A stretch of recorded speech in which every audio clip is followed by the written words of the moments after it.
انسان اللہ تبارک و تعالیٰ کا بندہ ہے اور اس کا وجود، اس کا دل، اس کی روح، ہر چیز اللہ کے دست قدرت میں ہے۔ جس طرح یہ اپنی مرضی سے دنیا میں نہیں آیا، اللہ تعالیٰ کی مرضی سے آیا ہے، اسی طرح یہ نہیں ہو سکتا کہ جس طرح انسان چاہے اس طرح اس کے اوقات گزریں۔ محنت کرنا، کوشش کرنا، جد و جہد کرنا اس کی ذمہ داری ضرور ہے، لیکن ہوگا وہی جو رب چاہے گا۔ اللہ تبارک و تعالیٰ نے انسانی زندگی میں تمام موسم رکھے ہیں، بچپن کا موسم، جوانی کی بہار، بڑھاپے کے اوقات، اپنوں کا ملنا، اپنوں کا بچھڑنا، شادیوں کی خوشیاں اور جنازوں کے غم، یہ سارا کچھ انسانی زندگی کا حصہ ہے۔ لیکن انسان چونکہ طبعی طور پر کمزور ہوتا ہے، اپنے مزاج کے لحاظ سے بہت ساری جگہوں پہ اس میں ضعف پایا جاتا ہے، تو یہ کرتا یہ ہے کہ جس تسلی کے ساتھ خوشی کو قبول کرتا ہے، اسی طرح کھلے دل کے ساتھ غم کو قبول نہیں کرتا۔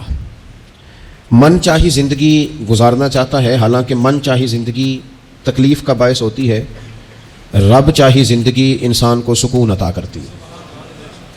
اللہ تعالیٰ نے انسان کے ساتھ آزمائشیں رکھی ہیں، جس طرح اللہ تعالیٰ کی طرف سے ملنے والی نعمتوں کو قبول کرتا ہے، اسی طرح اس کی طرف سے آنے والی آزمائشوں کو بھی کھلے دل سے اسے قبول کرنا چاہیے۔ اور یہ بات درست ہے کہ وما اصابکم من مصیبت فبما کسبت ایدیکم، انسان پر کچھ مصیبتیں وہ آتی ہیں جو اس کے ہاتھوں کے کسب کی وجہ سے آتی ہیں۔ بہت ساری قوموں پر عذاب اس لیے آئے کہ انہوں نے بعض گناہ کیے تھے، لیکن یہ یاد رکھیے گا کہ عذاب ہمیشہ گناہوں کی وجہ سے نہیں آتے، تکلیفیں ہمیشہ گناہوں کی وجہ سے نہیں آتی۔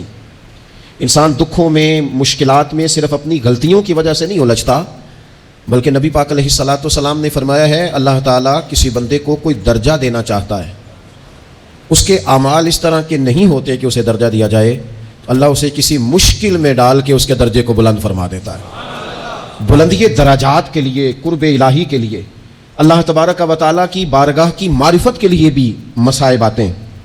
آپ دیکھیے نا، نبی پاک صلی اللہ تعالیٰ علیہ وسلم نے فرمایا سب سے زیادہ تکلیفیں انبیاء پہ آتی ہیں، اور فرمایا میں اللہ کا محبوب ہوں، انبیاء کا سردار ہوں، میرے اوپر سب سے زیادہ تکلیفیں آئی ہیں، آزمائشیں آ جاتی ہیں۔ اور رب فرماتا ہے وَلَنَبْلُوَنَّكُمْ بِشَيْءٍ مِّنَ الْخَوْفِ وَالْجُوعِ، ہم ضرور تمہیں آزمائیں گے کچھ خوف کے ساتھ، کچھ بھوک کے ساتھ، وَنَقْصٍ مِّنَ الْأَمْوَالِ وَالْأَنفُسِ وَالثَّمَرَاتِ، ضرور تمہیں آزمائیں گے پھلوں کی اور جانوں کی کمی کے ساتھ۔ اگر تم اس میں ثابت قدم رہے، شکوے نہ کیے، اپنے رب کی رضا پہ تم راضی رہے، تو وَبَشِّرِ الصَّابِرِينَ، اے محبوب پھر جو میری رضا پہ صبر کریں انہیں میری جنت کی خوشخبری بھی عطا فرما دے۔ ہم تمہیں ضرور آزمائیں گے، خوف بھی، بھوک بھی، مالوں اور جانوں کی کمی بھی۔ مومن کی یہ شان ہوتی ہے کہ وہ کسی بھی موقع پر اپنے رب سے شکوہ نہیں کرتا، کسی بھی حال میں اپنے رب کی شکایت نہیں کرتا۔ نبی کریم علیہ الصلاۃ والسلام نے فرمایا اگر اللہ تعالیٰ کسی بندے کو بیمار کرے اور پھر اس بیماری پر وہ صبر کرے اور آنے والوں سے رب کا شکوہ نہ کرے، تو فرمایا اللہ تعالیٰ نے جو گوشت اسے دیا ہوتا ہے اس سے بہتر گوشت اللہ اسے عطا کر دیتا ہے۔ اگر اللہ تعالیٰ کی حکمت غالب ہو اور تقاضا اس بیماری میں اس بندے کے انتقال کے کر جانے کا ہو، تو فرمایا پھر اللہ تعالیٰ اسے شہادت کا درجہ عطا فرما دیتا ہے۔ آزمائشیں آ جاتی ہیں، انسان پر مصائب آ جاتے ہیں، دکھ آ جاتے ہیں، تکلیفوں کا سامنا بندے کو کرنا پڑ جاتا ہے۔ اب یہ کہ اس میں اپنے دل کو، اپنی روح کو قرار دیا جائے، اپنے آپ کو اللہ کی رضا پہ کھڑا کیا جائے اور ان حوادث کا مقابلہ کیا جائے، ان چیزوں کو دیکھا جائے اور یہ غور کیا جائے کہ میرا رب اگر اسی بات میں راضی ہے تو یقیناً اس میں اللہ کی کوئی خاص حکمت ہوگی۔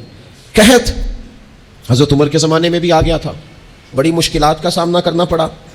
تو ان مصائب میں انسان کو تھوڑا سا پہلے تو ہمت کرنی ہے، پھر اس میں کرنے کا جو کام ہے وہ یہ ہے کہ سب سے پہلا کام تو یہ ہے کہ اپنے رب کی بارگاہ میں کھل کے دعا مانگی جائے، اللہ تبارک و تعالیٰ کے حضور التجائیں کی جائیں، دعائیں کی جائیں، رب کریم کو منایا جائے۔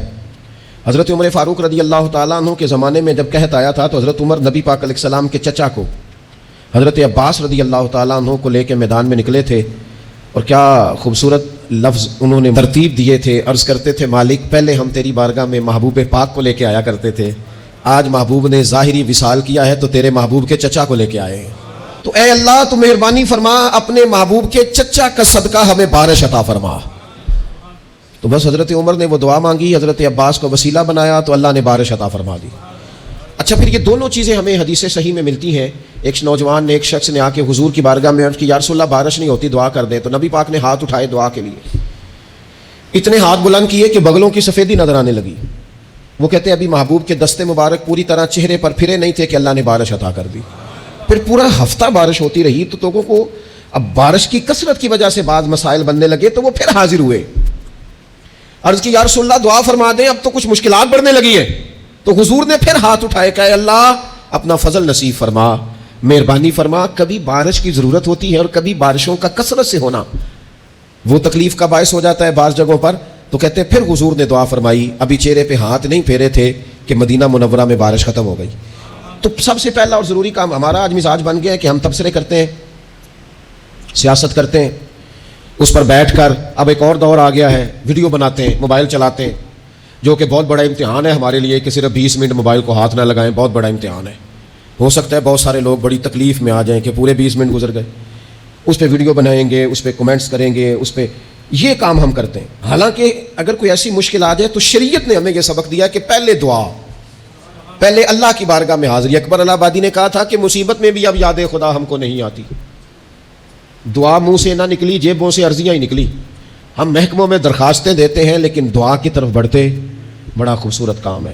سب سے پہلے تو یہ کریں کہ وہ جو ہمارے بھائی تکلیف میں ہیں, مجبوری میں ہیں, ان کے لیے اپنے رب کی بارگاہ میں عرض کریں کہ مالک, قدرتوں کا مالک تو تو ہے, ہر چیز تو تیرے دستے کرم میں ہے, اور تو کریم اتنا ہے کہ بندوں پہ تو غضب نہیں زیادہ فرماتا, رحمت ہی زیادہ فرماتا ہے, اور تیری رحمت تیرے غضب پر غلبہ رکھتی ہے.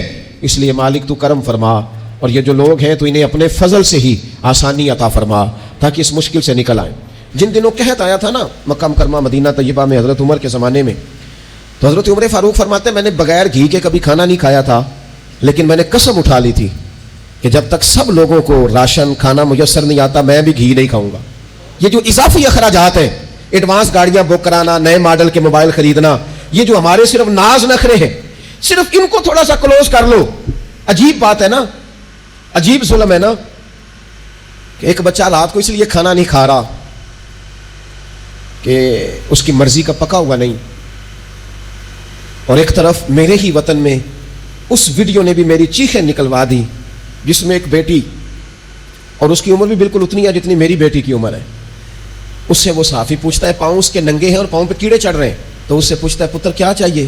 وہ کہتی ہے صرف روٹی کھانی ہے, کوئی مطالبہ نہیں, کوئی مطالبہ نہیں. روٹی دا دکھ نہ پوچھو, یہ روٹی بندہ کھا جاندی جی, روٹی بندہ کھا جاتی.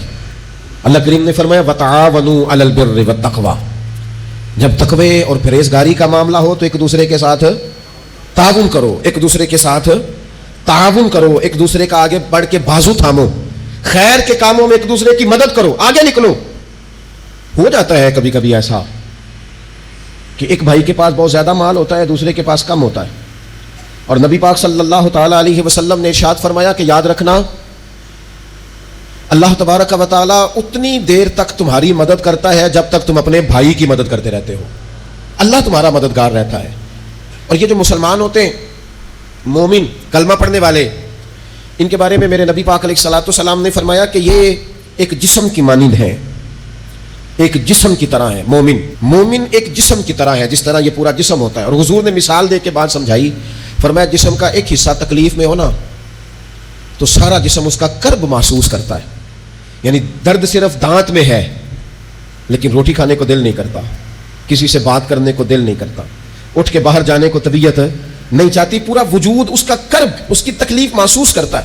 فرمایا جس طرح ایک جسم کے ایک حصے کو تکلیف ہو, آپ مجھے بتائیے نا, آپ کے دانت میں تکلیف ہے تو کیا کبھی آپ کے دماغ نے کہا ہے کہ ڈاکٹر کے پاس نہیں جانا؟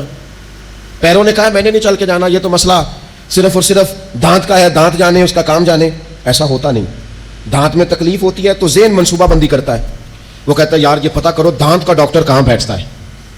پھر آپ کی زبان ہلتی ہے, معلومات کرتی ہے, پھر آپ کے پیر چل کے وہاں جاتے ہیں, اور پھر آپ اپنے دل سے ما فی ضمیر وہاں بیان کرتے ہیں, پھر آپ اپنا کمایا ہوا سرمایہ خرچ کرتے ہیں. بھئی ایک دانت کو تکلیف ہے تو رہنے دو, سارے جسم کو کام میں کیوں لگایا ہے؟ تو مانا یہ ہے کہ جب جسم کا ایک حصہ تکلیف میں ہو باقی سارے سپورٹ کرتے ہیں تاکہ وہ ٹھیک ہو جائے.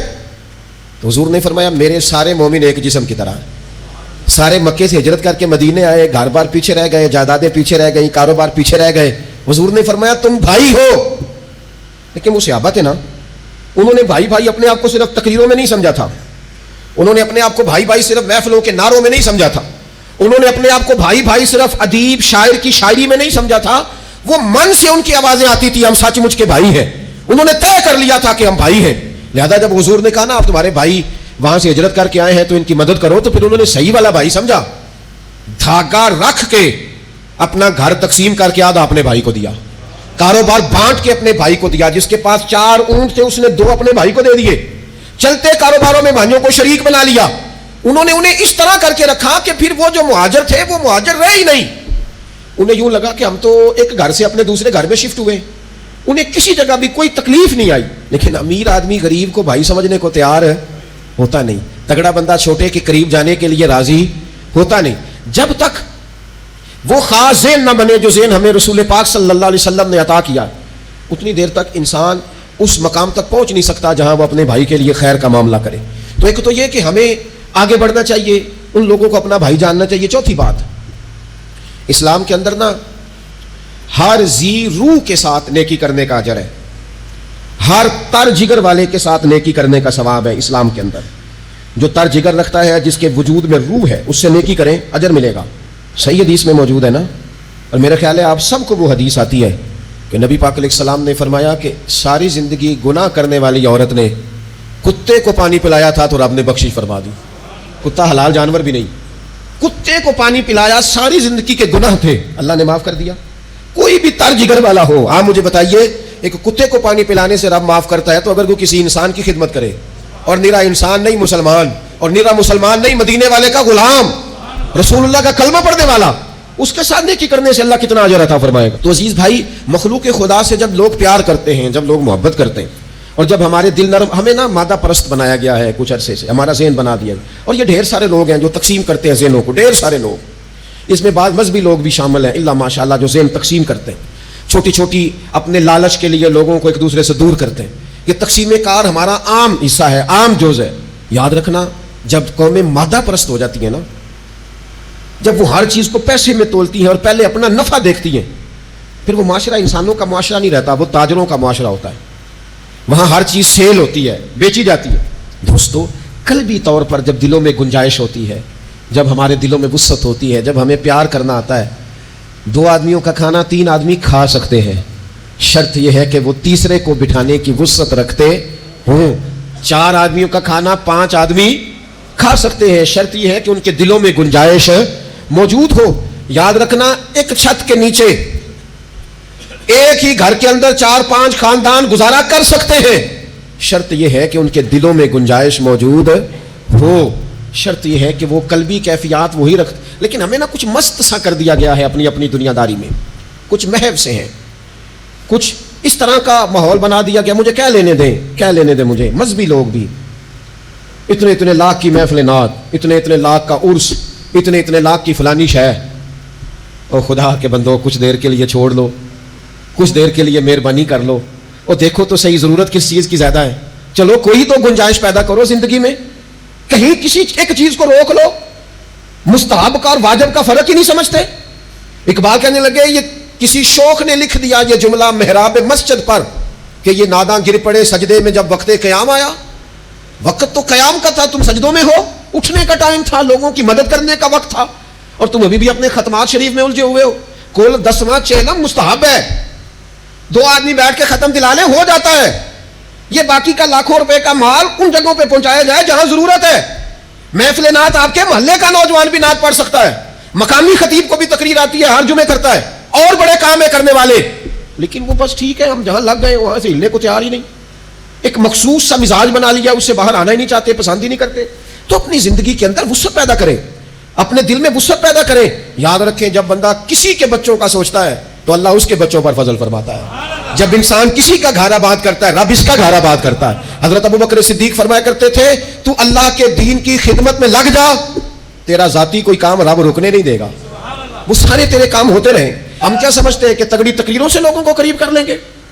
ہم کیا سمجھتے ہیں کہ بڑے بڑے پوسٹر لگائیں گے محفلوں کے تو لوگوں کو؟ ہم کیا سمجھتے ہیں حساب صرف نمازوں کا ہونا ہے؟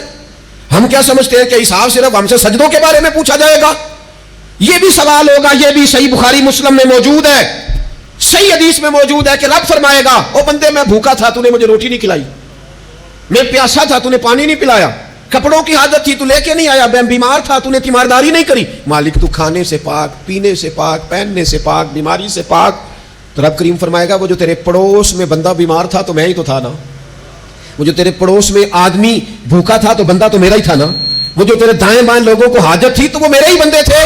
خدا کے بندے تو ہیں ہزاروں، بنوں میں پھرتے ہیں مارے مارے، میں اس کا بندہ بنوں گا جس کو خدا کے بندوں سے پیار ہوگا۔ کچھ نہ تھوڑا سا اپنے دلوں میں وہ کیا بات کی تھی ساگر نے، اس نے کہا تھا کہ یہی ہے ذوق عبادت کی انتہا ساگر، او غم حیات کے ماروں کا احترام کرو۔ یہ جو غم حیات کے مارے ہیں ان کا احترام کرو۔ ایک 100 گھر تھا مدینہ شریف میں، امام ابو نعیم نے اس کو لکھا ہے۔ ہمارے ہاں بھی لوگ افطاری کراتے ہیں، سیاسی افطاری رمضان میں، سیاسی افطاریاں جن سے ہمیں کام نہیں پڑتا، جن سے ہمیں کل کو کام نکلوانا ہوتا ہے ان کی روٹی پکائی جاتی ہے۔ سیاسی ولیمے، سیاسی دعوتیں، سیاسی لوگوں کے اجتماعات، VIP کے لنگر، یہ ہمارا کلچر بن گیا ہے، یہ ہمارا مزاج بن گیا ہے۔ اور نبی پاک علیہ السلام نے فرمایا لعنت اس دعوت پر جس میں امیروں کو بلایا جائے اور غریبوں کو نظر انداز کیا جائے، وہ تو ملعون دعوت ہے۔ 100 گھر پورا تھا مدینہ منورہ میں، جس میں 3 وقت کا کھانا، بچوں کے کپڑے، اگر کوئی بیمار ہو جاتا تو دوائیاں، اور دے کون جاتا ہے اللہ ہی بہتر جانتا ہے۔ ایک نقاب پوش آتا تھا دروازے پہ دے جاتا تھا، نام پوچھتے تھے تو ناراض ہو جاتا تھا، اور یہ ایک دن کام نہیں ہوا، سالوں یہ کام جاری رہا، پتہ ہی کوئی نہیں کون دے جاتا ہے، کوئی خبر ہی نہیں۔ پھر اچانک 2-3 دن ہو گئے وہ لنگر آنا بند ہوا، وہ اخراجات اٹھانے ختم ہوئے۔ اب لوگ ایک دوسرے سے پوچھنے لگے کہ وہ کھانا تیرے گھر بھی نہیں آیا، تیرے گھر بھی نہیں آیا، پتہ کرو کب سے نہیں آیا، پتہ کرو کب سے نہیں آیا۔ تو طے ہو گیا، جب لوگوں نے تاریخیں لگانی شروع کی، ایک دوسرے کے ساتھ ملانی شروع کی، تو 18 محرم سے میرے گھر نہیں آیا، ہاں ہمارے ہاں بھی 18 محرم سے نہیں آیا، پتہ کرو، تحقیق کرو۔ پتہ چلا کہ 18 محرم کو امام زین العابدین کا وصال ہوا ہے۔ سیدہ پاک کا یہ شہزادہ، امام حسین کا کربلا میں بچ جانے والا یہ جانشین، ایک 100 گھروں میں، اور تھوڑی سی آبادی، 100 گھروں میں 2 وقت کھانا اور اپنے کندھے پہ توڑا رکھ کے، لنگر کی بوری رکھ کے پہنچا کے آتے، اور چہرے پہ نقاب ہوتا، کوئی پوچھتا نام کیا ہے تو ناراض ہو جاتے۔ 100 گھروں میں کھانا جاتا۔